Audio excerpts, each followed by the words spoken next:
Jack Firebrace lay 45 feet underground with several 100,000 tons of France above his face. He could hear the wooden wheezing of the feed that pumped air through the tunnel. Most of it was exhausted by the time it reached him. His back was supported by a wooden cross, his feet against the clay, facing towards the enemy. With an adapted spade, he loosened quantities of soil into a bag, which he passed back to Evans, his mate, who then crawled away in the darkness. Jack could hear the hammering of timbers being used to shore up the tunnel further back, though where he worked at the face, there was no guarantee that the clay would hold. The sweat ran down into his eyes and stung them, making him shake his head from side to side. At this point, the tunnel was about 4 feet across and 5 feet high. Jack kept sticking the spade into the earth ahead of him, hacking it out as though he hated it. He had lost track of how long he had been underground. He found it easier not to think when he might be relieved, but to keep digging. The harder he worked, the easier it seemed. It must have been 6 hours or more since he had seen daylight, and even then not much of it, but a thin green haze across the lowlands of the French-Belgian border, lit by the spasmodic explosion of shells. His unit had not been able to return to its billet in the local village. So intense was the activity in this part of the line that the surface troops would not stay in their trenches without the protection of the men underground.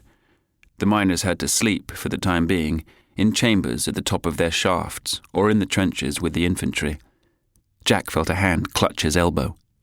"Jack, we need you.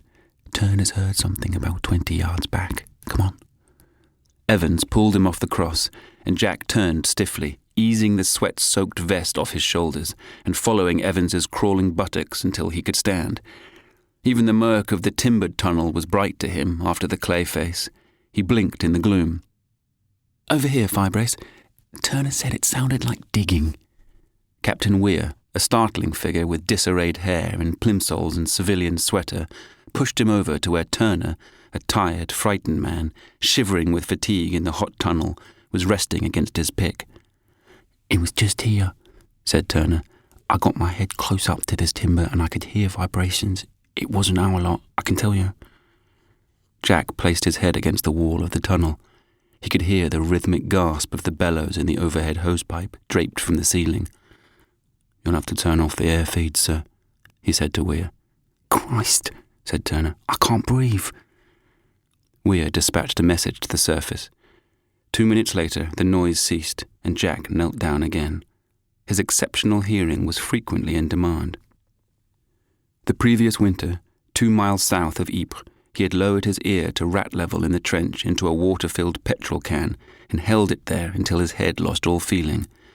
He preferred the airless quiet of the tunnel to the numbing of his skull. The men stood motionless as Weir held his finger to his lips.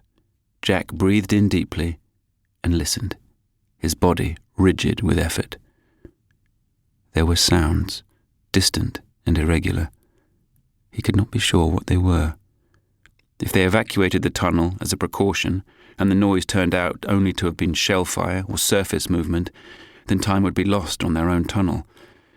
On the other hand, if he failed to identify German digging coming back the other way, the loss of life would probably be greater. He had to be sure. "And for God's sake, Firebrace," he heard Weir's hissing voice in his ear. "The men can hardly breathe." Jack held up his hand. He was listening for the distinctive knocking made by timber when it was hammered into place against the wall. If a tunnel was very close, it was also sometimes possible to hear the sound of spades or of bags of earth being dragged back.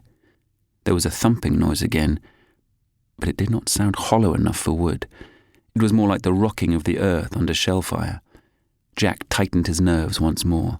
His concentration was interrupted by a noise like the delivery of a sack of potatoes. Turner had collapsed onto the tunnel floor. Jack made up his mind. He said, "Shellfire." "Are you sure?" said Weir. "Yes, sir. Sure as I can be." "All right. Tell them to turn the air feed on again. Firebrace, you get back on the cross. You two get Turner on his feet."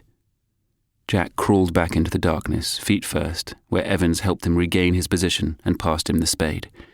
He sank it into the earth ahead of him, feeling glad of the resumption of mechanical toil.